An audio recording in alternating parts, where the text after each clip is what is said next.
So, when I was 13 years old, I got on a call with the entire production team and got called every name in the book for an hour straight because I borrowed their actors. We'll get there. Welcome back to Hayden's Chat Corner, where I talk about life, bad decisions, and the ongoing tragedy of my audio quality. If you watched episode 1, you heard the noise suppression Microsoft Clipchamp graciously applied to my voice. If you didn't notice it, good. Don't go back and listen to it. You'll never unhear it, and I'm still not over it. Okay, so to understand this story, you need to understand who I was in early 2021. 13 years old, turning 14, convinced I was built for this. And honestly, for 13, I wasn't wrong. I was recording on a phone, in a closet, with whatever acoustic dampening Apollo hoodies could provide. And I was getting cast. Not in everything, not even in most things, but enough to feel like I was getting noticed. And in voice acting, that's enough. One of those castings was for a project called Pillars of Absolute. Animated show. Genuinely didn't look that bad for unpaid work. And if you know anything about unpaid internet productions, that's a bar worth clearing. I auditioned for a quirky, zany character. The kind of role that rewards commitment and zero self-consciousness. 13-year-old me had both of those in abundance. To say the least, I got the part.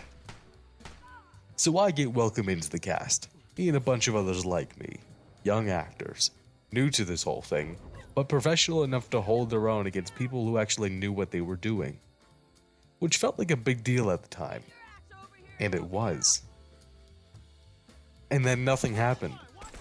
For 5 months. No scripts, no updates, no direction. Just a Discord server full of talented people sitting around waiting for something to do.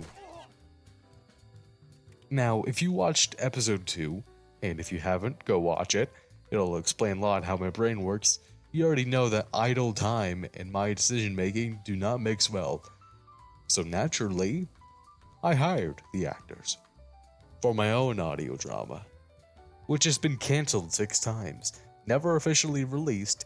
It exists today only as a few trailers and a collection of voice actors who are still probably mildly confused about what happened. Technically my first directed project, spiritually a disaster, we don't count it. Diego's West was my first real one, that's the canned version of events and I'm sticking to it. Now, the director of Pillars Absolute did not love this. He reached out and told me to stop taking his actors.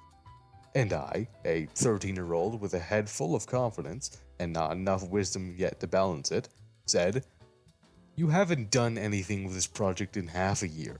I think I'm allowed to do this." "You haven't done anything with this project in half a year. I think I'm allowed to do this." Which was not the wrong sentiment, but it was the absolute worst way to say it. A few days later, I get pulled into a call. Out of nowhere. No warning. Me, the director, and the entire production team. Minus the actors, notably. So I ask what this is about, and they say, "We're recasting you." And I, again, 13, phone in closet, writing on pure audacity, said, "Bull fucking shit you are, you need me." Future me, once again, would like to travel back in time and tap present me on the shoulder. Not to stop me necessarily, just to prepare me for what would happen next. Because that call lasted 1 hour, and for that entire hour, they just went at me. Slurs, insults, the works. Worse than the Landor incident, and if you haven't seen episode 2, you know that's not a low bar. I'm not going to get into the specifics. Partly because I don't need to, partly because my memory gets foggy around the details, and partly because the specifics aren't really the point.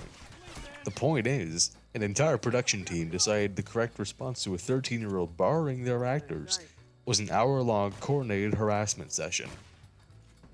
Eventually, I pulled the plug and left the call. And that was the end of Pillars of Absolute for me.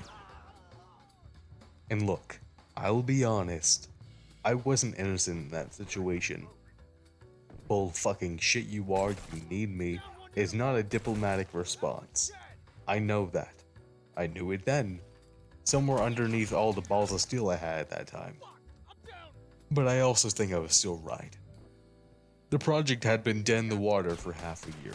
I wasn't sabotaging anything. I was just trying to actually make something. And I think that's what stung the most about the whole thing. And not the slurs, not the hour-long dogpile I received from 7 guys who were only 1 or 2 years older than me. It was the fact that I walked away from the call genuinely not knowing if I'd done something wrong. And that feeling, that uncertainty, stuck around a lot longer than the call did.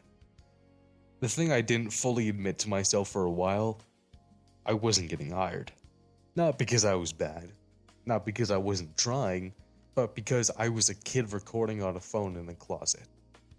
And no matter how good the performance is, and sometimes it was genuinely good, there's only so much a casting director will overlook when the audio quality sounds like his recording inside of a sleeping bag during a thunderstorm.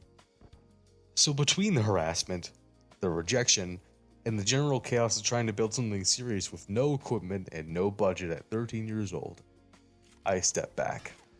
Didn't make a big announcement, didn't burn anything down, just quietly stopped auditioning. And for a while, that felt like the right call. Here's the funny part though. The thing that's got me thinking about going back is this channel.